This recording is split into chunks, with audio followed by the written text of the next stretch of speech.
Bienvenue à tous dans le débat du soir. Le cœur de notre discussion ce soir nous emmène à Parakou, la gestion des projets en eau et énergie, secteurs vitaux, est sous projecteur. Des allégations de détournement présumé de plusieurs milliards ont conduit le Haut Commissariat à la prévention de la corruption, SCPC, à ouvrir une enquête saluée par beaucoup, une enquête qui soulève également de nombreuses interrogations au-delà des faits techniques de l'enquête. C'est la dimension politique de cette affaire que nous allons explorer. Comment cette démarche du HCPC est-elle perçue sur l'échiquier politique? Répond-elle véritablement à l'exigence de transparence que réclament les citoyens et les acteurs de la vie publique? Pour décrypter ces enjeux, nous avons le plaisir d'accueillir Julien Kitty, chroniqueur politique. Bonsoir. Bonsoir, Angèle, et bonsoir à tous. Merci à vous d'être présent. Roméo Aïssegbe, analyse politique, bonsoir. Bonsoir, madame. Bonsoir, téléspectateurs. Et enfin, monsieur Mohamed Taïrou Saïti, vous êtes juriste, bonsoir. Bonsoir, madame Tomola. J'espère que j'ai bien prononcé. Très bien, Allez. Saïti. Alors, si on a le temps, on aura un second sujet. L'audit du fichier électoral. Le comité de pilotage a finalement désigné ses experts sous fond de contestation. On y reviendra, mesdames et messieurs, si on a le temps. Démarrons déjà par le premier sujet. La première question, elle est pour vous, chroniqueur politique Julien Kitty. Alors, suite aux dénonciations de monsieur Akpona Parakou, le HCPC déclenche une enquête. Voici la question, un signe de l'engagement des autorités à faire un combat sans parti pris dans la lutte contre la corruption?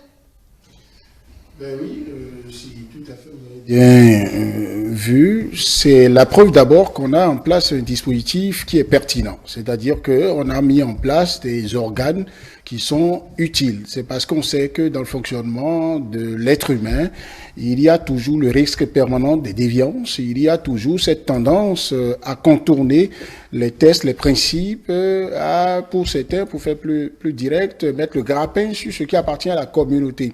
Et le problème, ce n'est pas de rêver à l'église, à la mosquée ou dans nos couvents que Dieu fera, qu'il n'y aura pas de gens qui veuillent donc mettre le grappin sur les deniers publics, mais mettre en place un dispositif qui empêche, qui fasse l'effort d'empêcher que des gens aillent vers ces déviances-là. Et maintenant, quand il y a des cas qui sont donc dénoncés comme ça, il faut, pour être dans la justice, et il faut aller vers la justesse des faits. Et la justesse des faits, il faut aller les chercher. Et donc, que le Haut Commissariat en charge de la prévention de la corruption s'auto-saisisse de cette affaire et aille faire les enquêtes. Et pour les informations que j'ai concernant cet organe-là, il y a comme on le dit dans l'appareil judiciaire, il y a des chambres en griffe qui s'occupent de ça. Donc il y a des services qui sont spécifiques, remplis de personnes techniquement outillées pour faire ces enquêtes.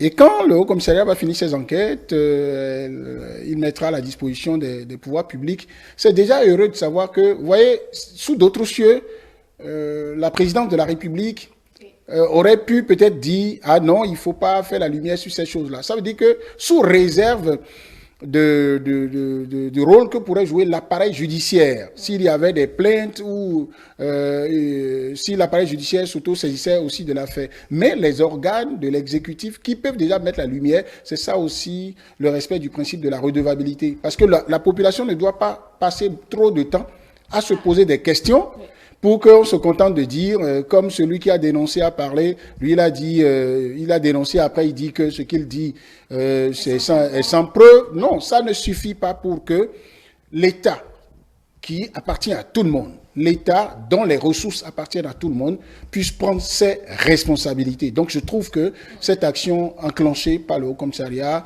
en charge de la prévention de la corruption est simplement l'expression d'un État responsable, l'expression d'un État qui est dans la proactivité par rapport à ce sur quoi la population constitutionnellement doit avoir les éléments d'information. Après, quelle sera l'issue de ça? C'est difficile de présager de ça. On va revenir sur l'expression d'une gouvernance qui agit sans parti pris, puisque cette fois-ci, c'est au cœur même de l'appareil que la dénonciation elle est faite. Là, on voit le ICPC qui enclenche une enquête, la lutte contre la corruption sans parti pris sous Patrice Talon, Roméo Aïsségué. Bien sûr, je peux sans me tromper, au vu de ce que nous avons vécu ces 9 dernières années, surtout la lutte acharnée et l'impunité zéro en matière de la corruption, de lutte contre la corruption, je peux sans me tromper affirmer, n'est-ce pas, que il n'y a rien d'étonnant. Je ne suis pas surpris que ces instances, surtout cette instance de prévention d'ailleurs, puisse saisir, même si l'auteur de ces propos est revenu sur ces mots en disant, en demandant pardon,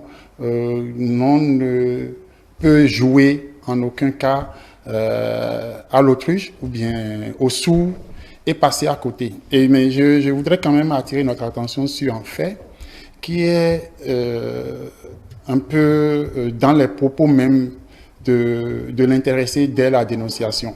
Si vous suivez un peu dans sa dénonciation, ce qui me donne moi l'impression d'avoir comme de gâchis en perspective, c'est que l'intéressé dit tôt ou tard, n'est-ce pas, les auteurs de ce présumé siphonnage de dizaines de milliards paieront. Je me suis demandé si Akpona, à un moment donné, ne se souvient pas dans quel système il est ministre. Vous m'excusez, parce que c'est le gouvernement dont on parle qui a installé ce haut commissariat dont nous parlons aujourd'hui. C'est le gouvernement dont on parle qui n'a pas lésiné à envoyer devant les juridictions compétentes des personnes en fonction dans le même gouvernement qui était soupçonné des faits de corruption. C'est certainement dans cet élan que fort, en tout cas dans son contexte de dénonciation, même si après il dit que ce n'est pas avéré. C'est justement le fait de tôt ou tard qui laisse planer le doute et qui me permet moi aujourd'hui de voir que derrière de mots placés en public, d'accord, va coûter à la Caisse nationale des primes supplémentaires à décaisser. Et on a commencé par assister à ça. Le Haut Commissariat ouvre ses bureaux et déploie des agents. Et on va sortir de l'argent de la caisse du contribuable béninois pour prouver ce que je suis sûr, au vu de ce que nous avons tous de factuel, qui est de ce qui est déjà cette instance qui est à la prévention, d'accord, à la prévention même de la corruption, qui est actif, et nous le savons, nous l'avons déjà vu cet organe-là sur d'autres dossiers, on a vu comment ça évolue. Donc je trouve tout à fait normal que ceux qui nourrissent encore des doutes quant à la sincérité du gouvernement, de mettre de la lumière dans ce cataclysme sorti de la bouche de M. Paulin, puissent vraiment trouver de quoi refaire encore, restaurer leur confiance à ceux qui dirigent l'État depuis 2016 et qui ont fait de la lutte contre la corruption, je dirais même la leitmotiv même de leur existence. Voilà. Monsieur Taïrou Chaïti, vous êtes juriste. Volte-face de Monsieur Akpona n'est pas suspensif de cette autosaisine du ACPC, c'est ce qu'on constate. D'abord, il faut constater que le Haut Commissariat pour la prévention n'est pas un organe judiciaire, c'est d'abord un organe administratif. Il va vérifier si les allégations de M. Akpona sont vraies. Alors, c'est déjà un grand test pour le Haut Commissariat, un dossier du genre, ça y va de la crédibilité du Haut Commissariat. Et là, si le Haut Commissariat parvient à faire de la lumière sur cette question, ce ne sera pas des primes de plus, ce sera juste une action qui permettra à la société, aux citoyens de voir clair dans ce qui est fait de la gestion des ressources publiques. Voyez-vous? Et donc, la saisine, l'autosaisine du Haut Commissariat, je pense que c'est à saluer. Ça salue en ce sens que ça permettra de mettre de la lumière sur les propos, quoique l'intéressé s'est rétracté. On fera des enquêtes. Après, les instances compétentes vont se saisir du dossier. Voyez-vous, comme l'a dit l'un de mes prédécesseurs ici, la présidence aurait pu dire non, bon, écoutez, taisez-vous. Mais là, nous savons ce qu'est la lutte contre la corruption dans ce gouvernement. Et ma foi, je pense que l'action du Haut Commissariat, elle est à saluer. Mais est-ce que l'ouverture d'une enquête par le HCPC est suffisante pour garantir cette transparence dont vous parlez là, Monsieur Taïro? D'abord, elle a ouvert une enquête. C'est bien. On va voir les résultats de l'enquête. Si l'enquête a révélé qu'effectivement ce que Akpona a dit, quoi qu'il s'est rétracté, est vrai, alors il s'agit de... Enfin, celui dont parlait M. Akpona, c'est, me semble-t-il, un de son prédécesseur. Ce qui fait que la Haute Cour de justice va être impliquée. La Cour d'appel de Cotonou va être impliquée. Le juge d'instruction de Cotonou va être impliqué. D'accord? Et on va engager le processus judiciaire. Mais pour l'instant, c'est d'abord la phase de l'enquête administrative. Comme je l'ai dit, c'est un organe administratif, ce n'est pas encore l'organe judiciaire. On va voir ce que ça va donner. Le citoyen a besoin d'être situé par rapport à cette affaire. Et ma foi, c'est déjà bien. Donc, le seul fait de se rétracter n'a pas suffi pour permettre à Maître Migan et ses collaborateurs de mettre de la lumière sur cette affaire. Alors, Julien Kitty, si le HCPC se saisit de ce dossier, est-ce à dire que les organes internes de contrôle, tout ce que vous savez là, ont failli? Non, on ne peut pas conclure ce que ces organes de contrôle à divers niveaux intermédiaires ont failli. Parce que les dénonciations faites publiquement dans un contexte très peu élaboré pour moi qui m'exerce à travailler sur la communication politique et la prise de parole en public, c'est dans un contexte qui a surpris tout le monde. C'est-à-dire qu'au sein du ministère de l'eau, de l'énergie et des mines, nous n'avons pas appris, avant l'intervention de M. Akpona Parakou, qu'il y a eu des dénonciations internes qui ont appelé à l'action, à l'intervention des structures, on les appelle, des inspections, des ministères, des finances, tout ça. Non, on n'a pas appris ça. Jusqu'au sommet de l'État, lorsque cette affaire a été déclenchée, nous avons entendu le porte-parole du gouvernement qui, quand même, a une parole crédible, dire que depuis que M. Akpona a été appelé au gouvernement, il n'a déposé de rapport ni en Conseil des ministres, ni au chef de l'État faisant état de quelques malversations supposées qu'il l'aurait constatées. Alors, il sait très bien, il ne sait que trop bien que la démarche administrative normale, minimum, veut qu'il s'adresse à son responsable pour dire « j'ai constaté telle chose » et celui que le peuple a élu, qui est garant donc de la bonne gestion des données publiques, et comme il nous a habitués à cela, enclenche une procédure, demande aux autorités compétentes de connaître de l'affaire. Ça n'a pas été le cas. Alors, ce que le Haut Commissariat en charge de la prévention de la corruption fait a cet avantage, je vous le répète, d'afficher un État, un appareil d'État qui dit, même quand la fumée de dénonciation, de malversation qui est faite, même si c'est dans mon environnement immédiat, je suis pour que l'information publique, le droit à l'information publique soit honoré, soit respecté.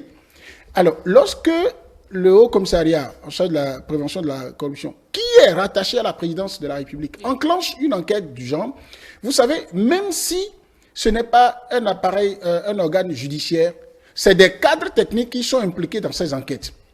Donc, il est difficile pour le gouvernement, même qui autorise ça, de cacher après tout ce qui sera révélé dans ça. Ça veut dire qu'on est en face d'un gouvernement qui dit, cherchez, fouillez, ce que vous aurez constaté, mettez ça dans le rapport. Ce rapport ne sera jamais frappé à 100% d'embargo, parce que tôt ou tard, comme le dirait l'autre, ça va fuiter. Donc pour moi, c'est un gouvernement qui dit, j'agis, mais je veux être responsable en rendant compte de tout ce qui peut créer de doutes. Alors lorsque les organes judiciaires vont se saisir du dossier par la suite, c'est libre à ces organes également, mais le rapport que le Haut Commissariat à la prévention de la corruption va produire pourrait servir d'élément à verser à ce dossier. Donc l'appareil, la justice pourrait demander à avoir accès à ce rapport-là, que ça va faciliter les choses.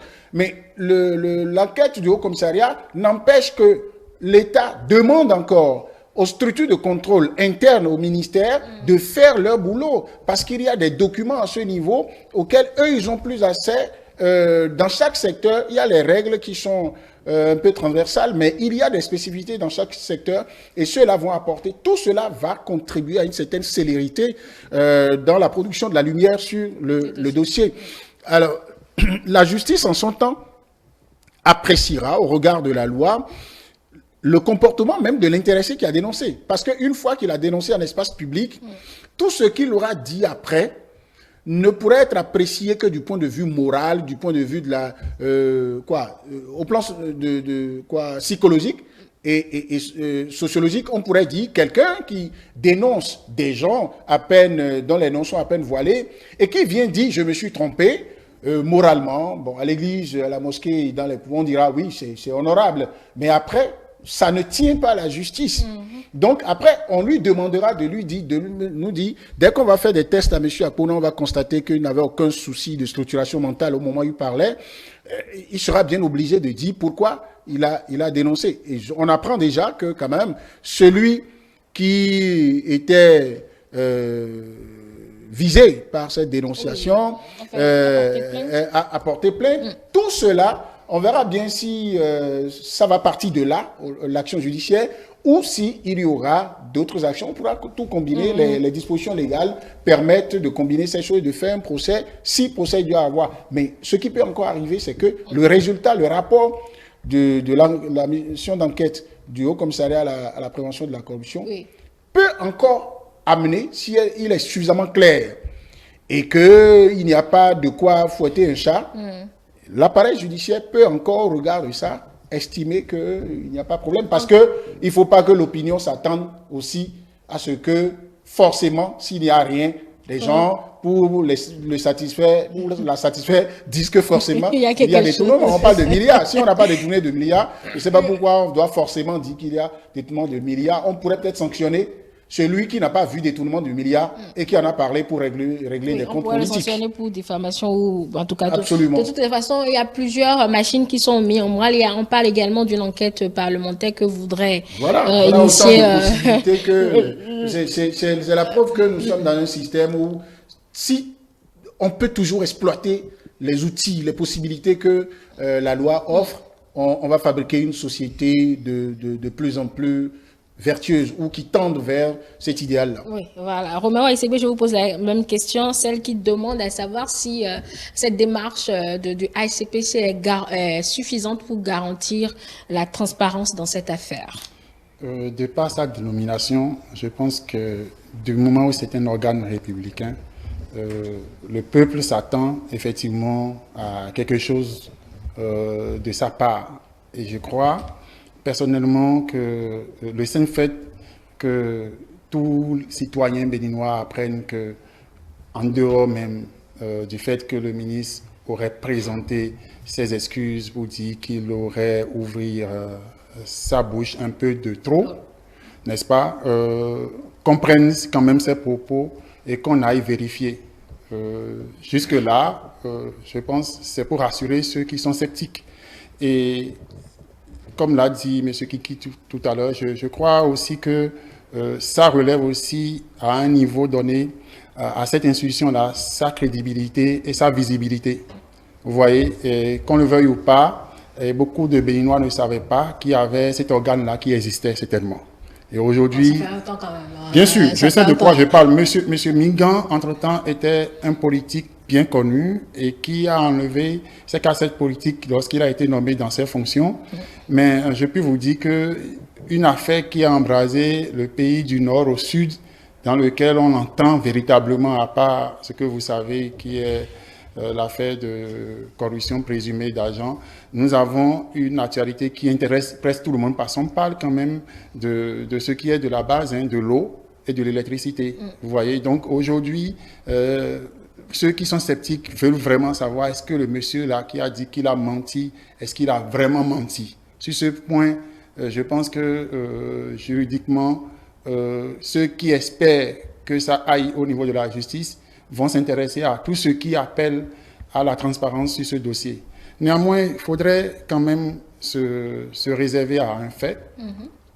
Vous voyez, nous avons quelqu'un qui a parlé, et ça peut nous arriver à nous tous, ce qui lui est arrivé. Sauf que pour nous, ça ne serait pas devant des caméras, ce ne serait pas dans un débat peut-être politique, ce ne serait pas avec autant de rage ou de haine politique envers un collaborateur que nous l'aurions fait. Mais lorsque nous avons lâché des mots, c'est un exemple palpable aujourd'hui qui appelle la conscience de tout le monde. Lorsque nous avons lâché des mots dans la nature, nous ne savons pas quel tort ou quel moyen ça va déployer pour pouvoir effacer ça dans la mémoire collective. C'est ce à quoi nous faisons face aujourd'hui. Et c'est de là que moi je trouve que c'est des dépenses de plus que M. Akpona a créées aux contribuables béninois. C'est ça qui me révolte en fait, parce que l'organe dont on parle est à la prévention de la corruption. N'oublions pas. Oui, mais c'est le moment pour l'organe justement de voir si le mécanisme interne existant fonctionne régulièrement. Oui, mais de vous à moi, regardez l'enthousiasme de ce gouvernement-là, même si qu'on soit partisan ou non. Quand il lance ne serait-ce qu'un seul ouvrage quelque part, regardez tout l'arsenal de contrôle qui passe. Et quand un citoyen a du doute même sur le prix unitaire d'un ouvrage réalisé, regardez tout le moyen que le gouvernement met. On ne va pas se plaindre de ce qui va être dépensé pour que la population ce que je dis... Non, c'est légitime ce que vous dites, mais bon... En fait, c'est que lorsque nous sommes dans un contexte où donner de l'eau, donner de l'électricité n'est plus un moyen de publicité pour un gouvernement, n'est-ce pas? Et que c'est devenu un droit pratiquement des peuples sur lequel on attise et qu'on voit, on découvre en allant même dans des coins recoins, on découvre que des ouvrages qui auraient dû faire objet de médiatisation extrême sont réalisés sans aucune publicité autour et qu'il y a des comptes rendus qui accompagnent. Je trouve vraiment, excusez-moi, je trouve vraiment excessif que toute cette bombe orale qu'a lancée Monsieur Akpona puisse mobiliser les moyens. En fait,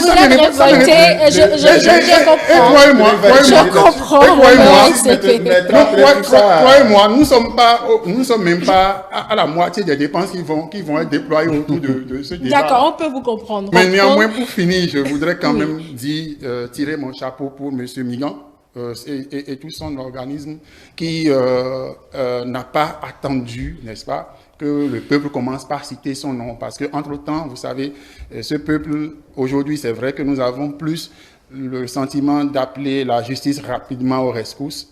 Et nous savons très bien que, aux rescousses, du moins quand il y a de ces genres de dossiers. Mais aujourd'hui, l'organe a montré sa vitalité en déployant rapidement un truc comme ça. Donc, si on nous a annoncé qu'on a lancé ces enquêtes-là, ça veut dire que sans attendre des dates d'audience et autres, c'est qu'à la fin de l'enquête, au moins, nous aurons aussi droit aux résultats, puisqu'on nous a informé qu'on va vers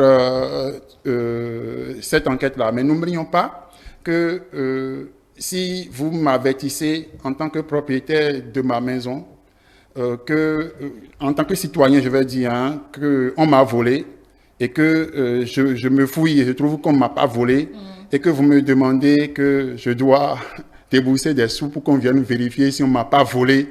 Et vraiment, ça... C'est dans la norme des choses. Monsieur Taïrou, la prochaine question est pour vous. Si c'est que la dénonciation ou ces cas de détournement sont avérés et que les sanctions suivent, est-ce que cela pourrait réellement dissuader de futures actions dans ce sens? Je ne crois pas que si c'est avéré, les propos de Akpona, quoi qu'il s'est rétracté, je le dis toujours, ce n'est pas fini.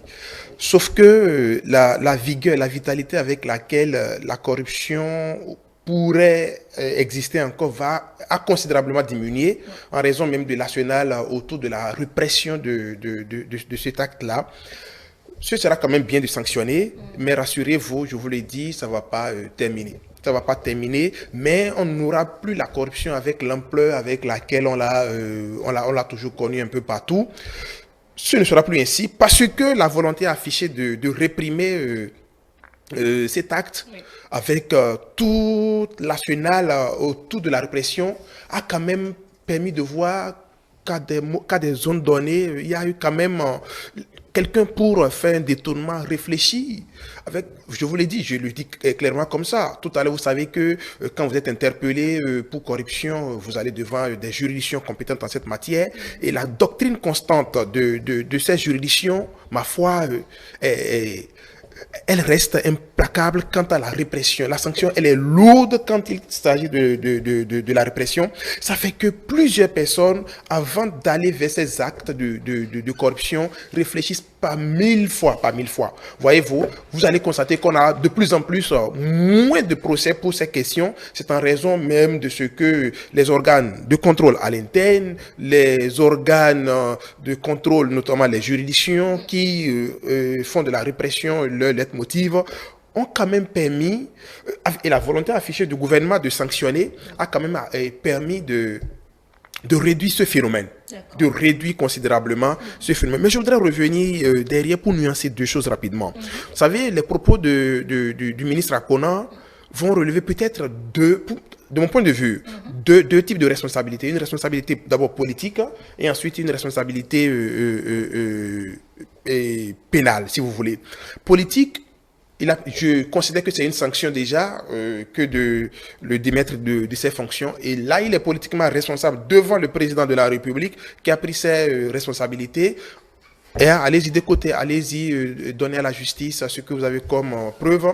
Et la responsabilité pénale ici, ce que je vois dans l'acte, tout à l'heure, cette dénonciation, pour ma part, n'est pas une infraction à l'égard de l'État, mais beaucoup plus à l'égard de la personne qui a été... c'est plus moral que pénal.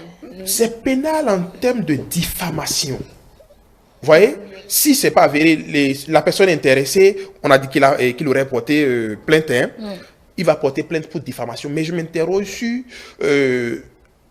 quelle action on peut intenter contre Akona au plan pénal, si ce n'est la diffamation. Et si c'est la diffamation, c'est forcément l'intéressé qui peut porter plainte parce que c'est son image qui serait ternie à travers les propos de M. Akona. Alors, Julien Kiti, il y a une autre question qui taraude. Est-ce qu'on aurait mis toute cette machine en branle si ce n'était pas le secteur de l'eau, dans lequel on a quand même connu des déboires? Vous vous rappelez de cette affaire PPA 2, et là, c'est encore l'eau. Est-ce que toute cette machine serait mise en branle si c'était autre secteur de l'État? Bon, sur le point de vue basique, oui, quel que soit le domaine et quel que soit l'objet de la dénonciation ou de la suspicion, un État responsable, comme nous l'avons aujourd'hui avec ce dispositif-là de prévention et de lutte contre les faits de corruption, aurait réagi. Mais la dose et le degré de réactivité ne seraient peut-être pas les mêmes parce que lorsque, même au niveau de la justice, la loi ne règle, les dispositions légales ne règlent pas tout. Il y a ceux qui rendent la justice, les émotions et l'effet que les faits produisent sur eux. Lorsque il s'agit de l'eau, de l'électricité, c'est vital pour les populations à la base. Donc on a l'impression que, étant tous des êtres d'émotion, on a l'impression que le péché est plus grand, si péché il y a. Donc on voit d'ailleurs la population aussi réagir en mode vraiment jusqu'à ce niveau. Tout le monde se dit, mais comment on peut aller jusqu'à ce niveau? Et puis, le dossier que vous évoquez, la justice a une mémoire. Et la justice, ce n'est pas que l'appareil judiciaire, c'est toute la société qui réagit pour réclamer justice, parce que la justice est d'ailleurs rendue au nom du peuple et pour le peuple. Alors, quand on voit que l'engouement que le peuple a à réclamer la lumière sur des dénonciations comme ça, certainement que ça fait tic dans la tête de tout le monde. Tous les Béninois se sont dit, ah, mais encore l'eau. Et on a déjà vu d'autres cas comme ça où on aurait privé les populations d'eau, qui devraient bénéficier de forages, et puis les gens ont mis le grappin sur l'argent qui est destiné à ça. Ça a valu à notre pays ce que ça lui a valu au plan de sa coopération avec les Néerlandais. Bon, alors, donc tout ça mis ensemble, je suis d'accord avec vous qu'on n'aurait peut-être pas eu le même engouement si c'était dans un autre secteur moins vital ou moins sensible que celui de l'eau et de l'électricité. Mais tout compte fait, quel que soit le secteur, on n'aurait jamais assisté à un silence radio parce que ce gouvernement, ce régime, s'est positionné comme, entre autres, comme un gouvernement qui veut faire la lumière, qui veut empêcher que les gens volent, pour parler en français facile, et qui, lorsqu'il y a la moindre dénonciation de vol ou de détournement de données publiques, réagit spontanément pour dire « faisons le débat ». Le chef de l'État, lui qui fait très attention à la parole du chef en public, a dit « même si c'est dans mon camp, je vais frapper ». Vous savez, pour faire concret, que tous les acteurs qui jouent dans le feuilleton que certains à justice ont appelé le Akuna Gate sont, pour la plupart des personnes qui sont proches du régime en place. Ils sont même du même parti politique. Alors, que le chef de l'État, lui-même en tant que patron de l'exécutif, ait joué sa partition tout de suite dans le bon timing en libérant le ministre à Kona pour lui dire, ben, écoutez, si on vous laisse au gouvernement, comme le porte-parole a dit, si on vous laisse au gouvernement, on penserait que vous avez toujours cette protection du gouvernement qui empêcherait des gens de vous demander des comptes. Alors, il le libère. D'accord? Premier, est-ce qu'il faut appeler sans sanction? En tout cas, le gouvernement dit, je ne suis pas responsable de ces propos, je n'en sais rien, donc retrouvez ou recouvrez votre statut plein de citoyen libre et puis allez, parce que vous n'avez pas parlé comme un membre du gouvernement en fonction. Parce que si vous êtes membre du gouvernement en fonction et que vous saviez que vous aviez ce manteau-là, lorsque vous étiez en train de parler, vous n'auriez pas parlé comme ça parce que nous n'avons pas eu de rapport. Donc on le libère. En plus, le Haut Commissariat à la prévention de la corruption se met en branle et va faire, et je voudrais rassurer mon ami qui est de l'autre côté que moi je n'ai pas de soucis par rapport à ce qu'on pourrait mettre dans ça. Vous voyez, là, je vous comprends quand vous étiez en train de vous offusquer du fait que le Haut Commissariat s'occupe de la prévention et on lui demande maintenant d'investir de l'argent ou de se déployer sur un fait où, si c'est avéré, c'est que les faits se seraient déjà produits. Mais en droit, jusqu'à là où nous sommes en train de parler, ce n'est pas encore non plus établi que les faits se sont déjà avérés. Et puis, lorsque vous voyez ce qu'on gagne à ce que dans un bon timing, on investisse, l'État investisse de l'argent dans la production de la lumière sur un certain nombre de faits de suspicion, ce qu'on gagne, d'accord, à faire ça, c'est énorme par rapport aux dégâts qu'on aurait créés si on vernissait les choses. On tentait de dire, oh, mais on dépenserait trop. C'est exactement comme les élections qui sont organisées. Et vous ne vous êtes jamais posé la question de savoir, mais pourquoi, au bout de 5 ans, un État qui n'a pas suffisamment d'argent pour donner de l'eau, l'électricité, l'école, les salles de classe à tous ses enfants, doit dépenser des milliards pour organiser des élections.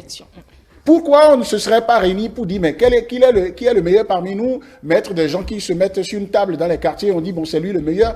Non.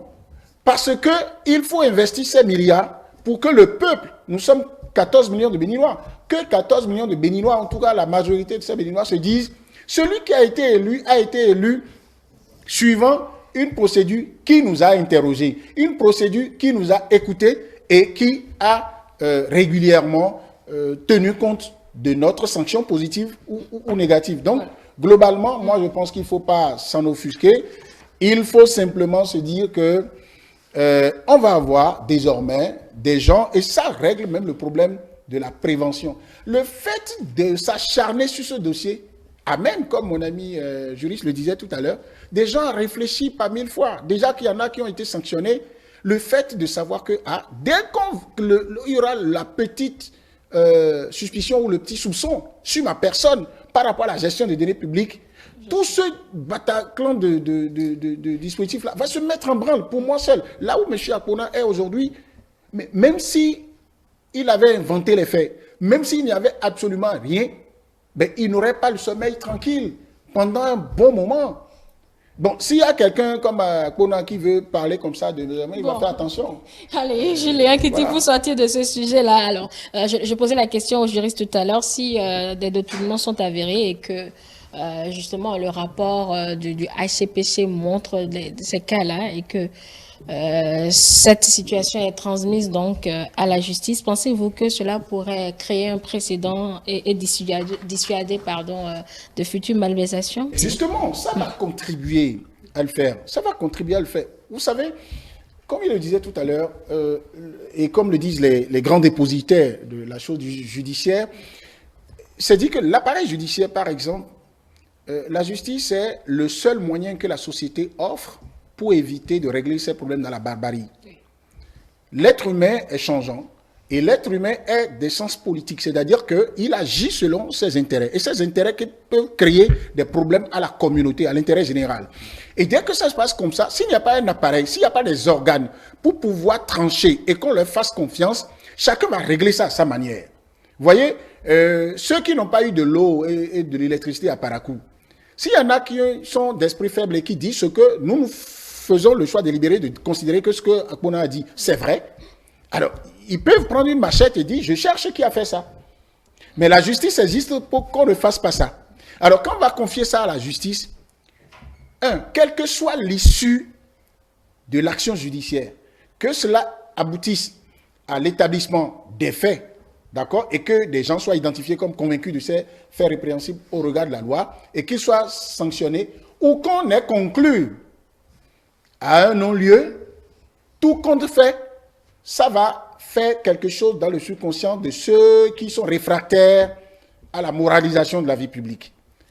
Mais est-ce que ça va faire disparaître l'envie de voler ou de mettre le grappin sur les deniers publics? Non, parce que avant que nous, les êtres humains, nous soyons actifs, la corruption existait, elle existe toujours, et le jour où il n'y aura plus du tout de corruption, il n'y aurait plus du tout d'hommes. Mais il faut travailler de façon permanente à empêcher que la corruption devienne la règle, que ça rentre dans ce qu'on appelle en communication sociale les compétences de vie courante des citoyens. Et si déjà nous sommes 14 millions de Béninois et que s'il y a quelques centaines de Béninois qui sont nés avec l'ADN de voleurs de deniers publics, le reste, la masse critique de gens qui ne peuvent plus faire ça ou qui ont compris qu'il ne faut pas faire ça, vont avoir une influence énorme là-dessus. Et je finis en vous disant que ça reste vrai, l'adage qui dit que le monde va mal, non pas à cause de ceux qui sont des acteurs du mal, mais ceux qui sont des acteurs du bien, mais qui se taisent. Donc, nous sommes dans une république qui ne se tait pas lorsque il y a de ces problèmes. Et dès qu'il y a même la fumée, on n'attend pas le feu et on met beaucoup de soldats, à travers ces organes-là, aux trousses des gens. Ça va contribuer à sensibiliser. C'est pédagogique, donc, ce que le Haut Commissariat aussi est en train de faire. Mais après, ça a un coût et la République se doit d'investir ce coût-là. Et quand on l'a fait à la justice, si on investit beaucoup d'argent pour chercher à comprendre, dans les sentences de la justice également, ce n'est pas pour rien qu'on met des dommages et intérêts sur le compte de celui qui est condamné.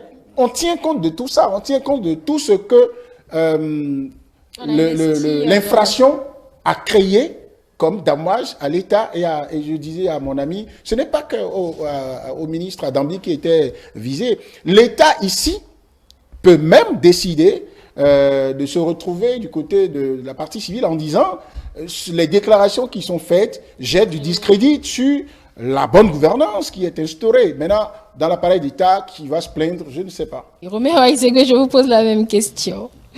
Non, déjà, moi, je suis satisfait d'un point de vue. Et si je m'offusquais, par exemple, par rapport aux dépenses qu'engendrerait ces propos hasardeux de M. Akpona, justement, c'est pour en venir à la conclusion de M. Kiki. Maintenant, il est important de savoir quand même que, qu'on le veuille ou pas, nous sommes dans un état de droit. Et que quel que soit l'incident qui vient, ça se règle en respectant les tests en vigueur et les institutions qui ont des responsabilités dans cet état-là. Donc du coup, je pense que avec ou sans l'enquête de Haut Commissariat, la justice, au vu des explications des uns et des autres ici, a plus d'intérêt à s'auto-saisir dans ce cas-là pour au cas où les enquêtes du Haut Commissariat auraient servi à quelque chose en la matière, que ça serve, mais ça ne met pas du tout du doute si c'était la justice elle seule qui faisait son travail. Je pense que l'angle de la prévention, donc du préventif de ce Haut Commissariat, consiste effectivement à travers cet acte qui vient d'être posé, d'anticiper, n'est-ce pas, sur les autres ministères et les autres directions qui ont des budgets à gérer afin que nous puissions ne plus assister à de ces genres de propos. Parce que ici et maintenant, c'est pas le fait qu'on ait parlé de siphonnage de milliards seulement qui a donné du poids aux propos. C'est parce que c'est un ministre en fonction qui a parlé qu'il y a plus d'ambiguïté à pouvoir banaliser, même quand il est revenu pour dire qu'il avait parlé sans fondement. D'abord, vous voyez, la qualité des personnes impliquées dans ce dossier fait que la justice ne peut pas s'auto-saisir facilement. Voilà pourquoi l'action du Haut Commissariat est louable. En raison même de la qualité des personnes. Monsieur Akonas, il est ministre lorsqu'il tenait ses propos. Oui. La personne dont il parlait est ministre. Si elle s'est avérée, c'est que ces actes-là seraient commis pendant que ce dernier était en fonction. Et donc, la qualité de ces personnes ne permettrait pas que la justice se saisisse facilement. Voilà pourquoi l'acte du Haut Commissariat est à saluer, parce qu'elle permettra au plan administratif de faire de la lumière. On aura tellement de la ressource et la politique, si la politique accompagne, et ça aussi ça. Parce que ils ne sont justiciables pour les faits qui sont concernés ici. Ils ne sont justiciables que de la haute cour de justice.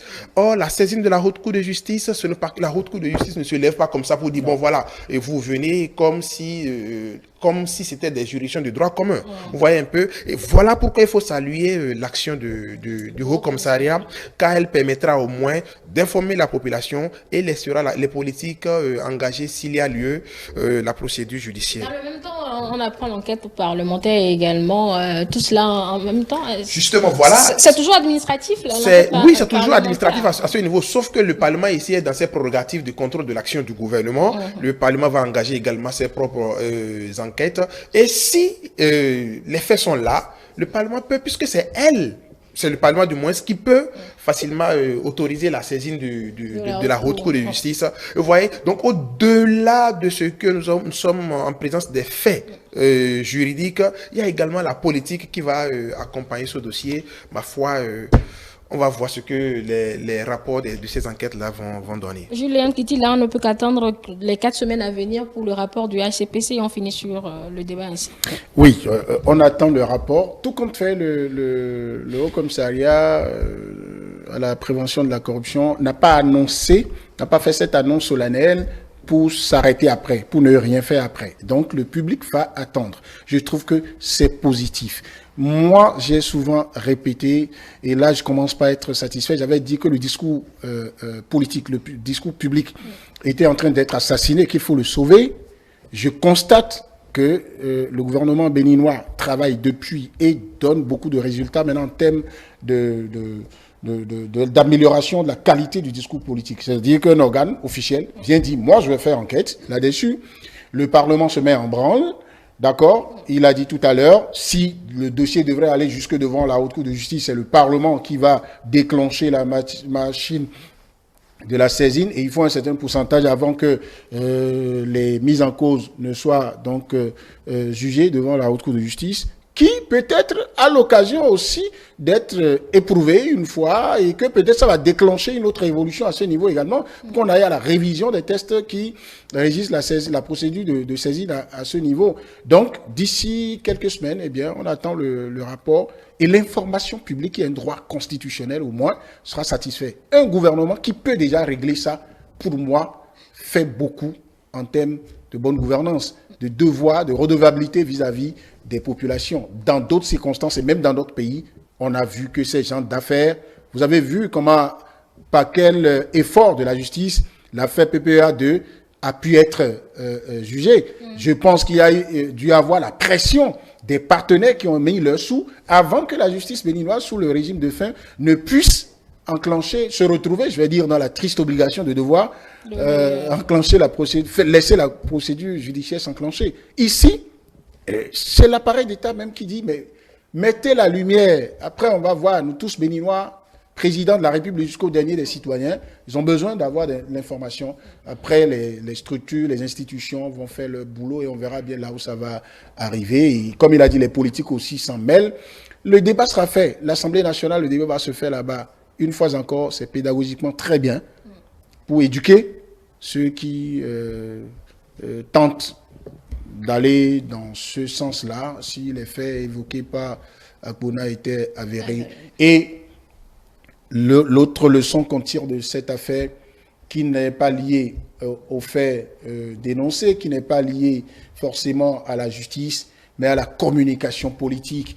Les gens comprennent que la parole du chef, la parole d'un leader, la parole d'un responsable, pour la délicatesse qui la caractérise, se doit, d'être rare, se doit d'être bien élaboré, bien conçu, et se doit d'être responsable en harmonie avec le statut de celui qui parle. J'ai vu M. Akpona en train de parler en tant que ministre de l'eau, de l'énergie et des mines, avec casquette casquette même physique de son parti politique, le BR, dans un meeting politique avec un langage de règlement de compte politique. Donc il y avait un véritable cafouillis qui devrait être étudié dans tous les cercles d'apprentissage de la communication politique. C'est la preuve que nos leaders, ils ont beau être... Parce que celui qui a parlé, c'est un expert comptable, je crois, ou en tout cas spécialiste des audits.